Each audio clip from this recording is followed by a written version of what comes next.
So this generation, I feel like it's kind of like cooked. It says TikTok teen allegedly ended her parents' lives to get famous. That is crazy. Crazy. Just to get famous? This 17-year-old went viral on TikTok following the loss of her parents. She gained a lot of sympathy for her posts, and months later, in a twisted turn of events, it seems like she was actually behind the unthinkable. He doesn't know it, but a year from now, our family will be torn apart. This post on social media may seem innocent and even draw some sympathy, but police say the dark reality is the video was created days after Georgia teen Sarah Grace Patrick is accused of shooting her mother and stepfather as they slept. We've discussed some pretty horrific things when it comes to That's TikTok, crazy. and I feel like it's safe to say this might take the cake. So today we're talking about Sarah Grace Patrick, a 17-year-old girl who's been charged with allegedly taking the life of her mother and her stepfather after spending months posting videos of her mourning online, and then even going as far as contacting true crime influencers to investigate the deaths. On the morning of February 20th, 2025, deputies with the Carroll County Sheriff's Office responded to a tragic scene. They discovered the bodies of James Brock, 45, and Kristen Brock, 41, both deceased from apparent gunshot wounds. Today, we can confirm that an arrest has been made in the case. Kristen Brock's 17-year-old daughter, Sarah Grace Patrick, has been taken into custody and charged with 2 counts of murder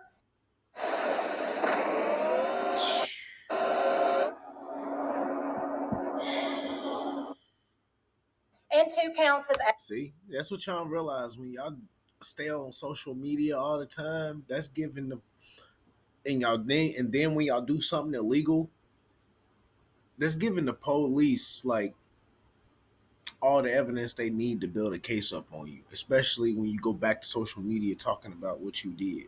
Come on now. Like the one couple, the teens, it was a girl and her boyfriend. Watch out, man. Go away. Go over there and go lay down. But it was a girl and her boyfriend that had killed. I want to say it was either her mom or her dad.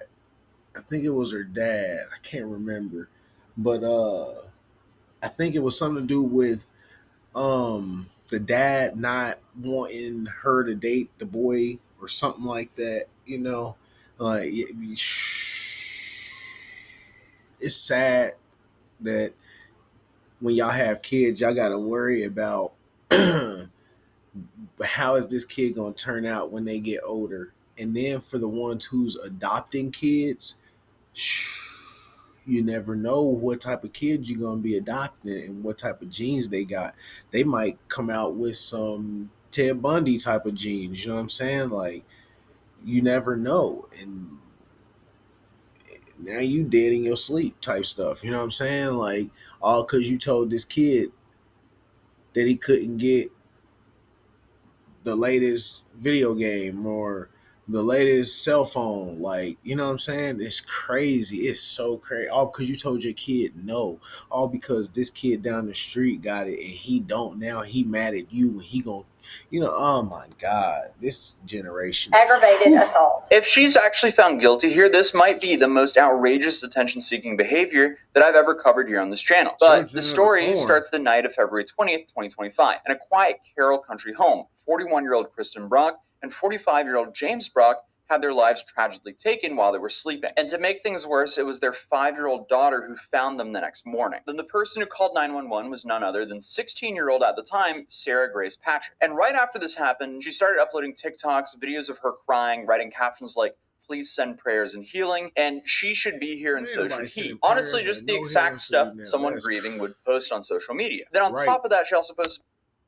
I'm going to tell you something.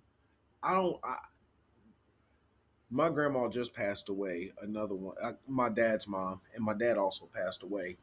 So I ain't gonna lie. Like, to be honest, like, I really don't even be wanting to post nothing because I don't know. Like, it was a lot of unfinished things that I didn't get to say with them. You know what I'm saying?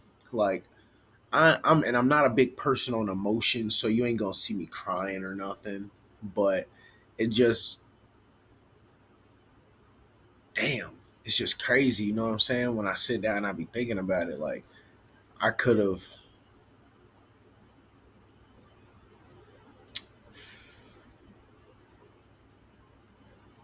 I could have figured out how to make a phone call, found them on the internet or anything. It was just that I was mad. You feel me at them? You get what I'm saying? Like I was holding a grudge for too long, and that's why I preach to young people. Like if you have something against your family, settle that stuff quick. Don't hold a grudge, especially towards your family or people you care about. You know what I'm saying? Because you never know. You never know.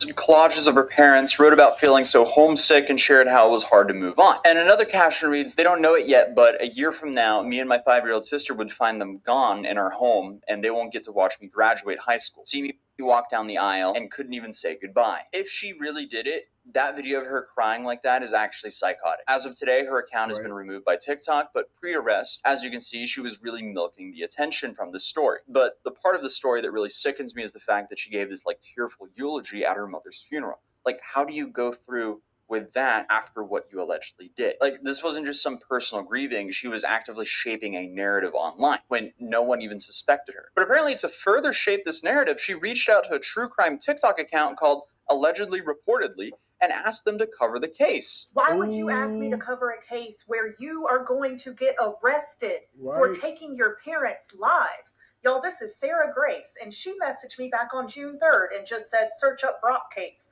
So I said, Brock Turner? Brock who? She said, Kristen and James Brock. They're my parents. And out of nowhere, a random Thursday night in February, someone came in my house with me and my 5-year-old sister, and my parents left them for me and my little sister to wake up to. And I said, not knowing she was going to wind up arrested for this, I am so sorry. I cannot imagine. I will absolutely research and cover their case. Please take care of you always. Again, not knowing, and I covered it. I mean, this is just seriously messed up. Like, I know that lady is in the shock of her life because, bruh,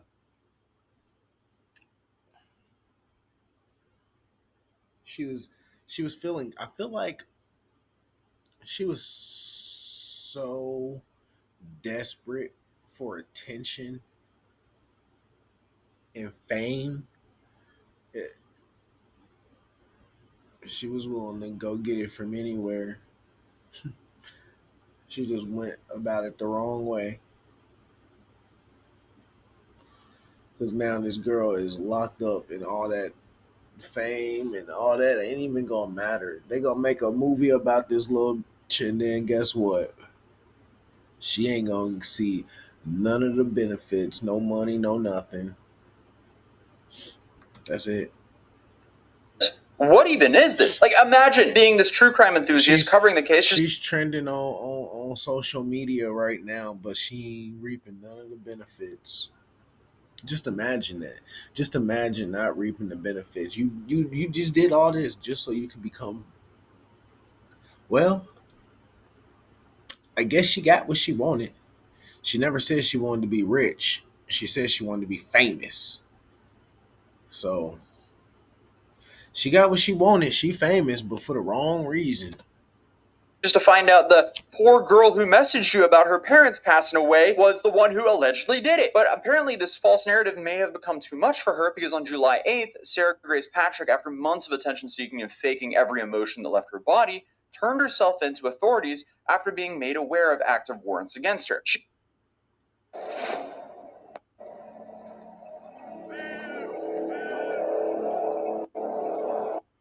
She is now facing 2 counts of murder and 2 counts of aggravated assault. Because she's 16, she will actually be tried as an adult under Georgia law. That's an important detail to remember, because once a minor is charged with a serious felony like murder in Georgia, prosecutors can pursue the case in adult criminal court. And the penalties in adult court are, as you can imagine, significantly worse. But let us break this down a little bit. So malice degree murder in Georgia is essentially the same thing as a first degree murder in any other state. It means the prosecution believes the killings were intentional and premeditated. There doesn't need to be a clear motive, but they do need to show that the killings weren't accidental or committed in the heat of the moment. If Sarah is convicted on this charge alone, she faces life in prison. And because she's being charged as an adult, it could be without the possibility of parole as well. The police said they also have digital evidence. That could be emails, text communications, or so on if she's been messaging about her parents or a home situation before the murder. That easily can show intent. The second-degree murder charge could also be felony murder, which in Georgia means a person was responsible for someone else's death while committing another felony. In this case,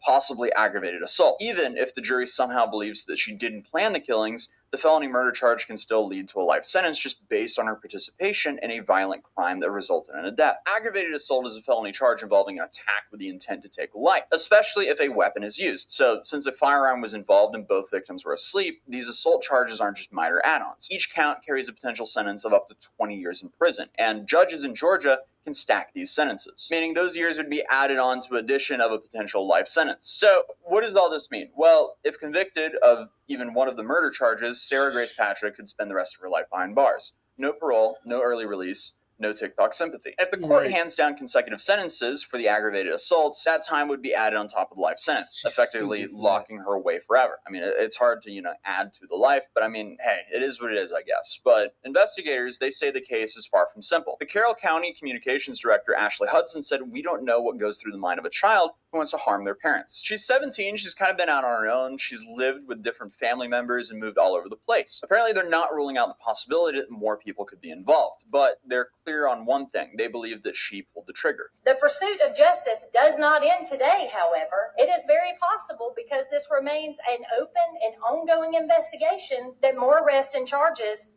could be made. But she has been arrested and charged now, and we feel confident that she is responsible for their murders. But like I said, it is an open, ongoing investigation. It's very possible others are involved as well. So how does a teenage girl go from grieving daughter to prime suspect? That's what makes this whole story so insane. So her own grandfather, Dennis Nolan, said, "I've always liked Sarah. She was just the ideal child. She had just graduated from high school. She was very proud of that. She was working 2 jobs and she was doing very well." And when asked if he believed she did it, he responded, no.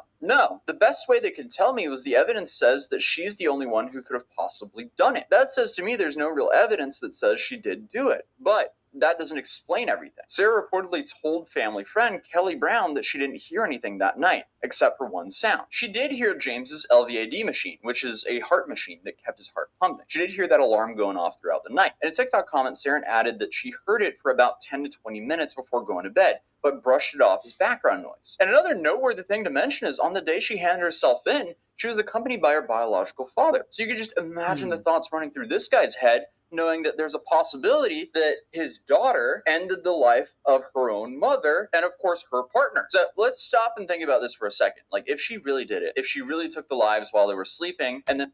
Hold up. So she didn't kill her dad.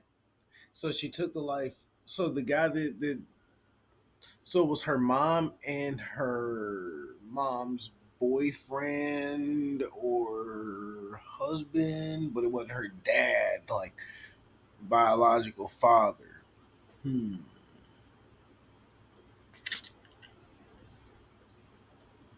Hmm. Do they go into saying anything about him like touching her? Maybe, you know. Maybe she just felt like, I don't know. I don't want to say that this. I don't want to even do that. I'm gonna just be quiet. I'm gonna be quiet. I'm gonna be quiet. Just let me know what y'all think about that situation. It wasn't her biological dad that she killed. It was her stepdad. So, and you know, dang. I wonder what was really going through her mind. Was it just the fame and that was it? Like, was he a good guy or was he one of those weirdos? You know what I mean?